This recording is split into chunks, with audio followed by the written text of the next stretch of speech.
राजा आणिक कुठले दळहाले. प्रारंभी जे अद्भुत वाटे गहन भीतीदारी, या विश्वाचा स्वभाव कळता भय उरले नाही. या दुनियेचे मर्म न कळता जगणे केवळ फुका.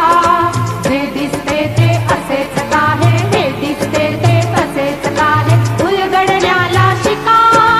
डोळे उघडून बघा गड्यानो, झापड लावू नका.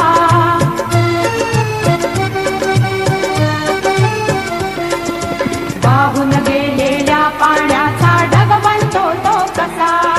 बीज पेरता कसे उगवते पाऊस येई कसा. सारा तरुणी शेण होतसे शेणाचे खत पिका. पीक पेरता फिरुनी चारा चक्र कसे हे शिका. जीवचक्र हे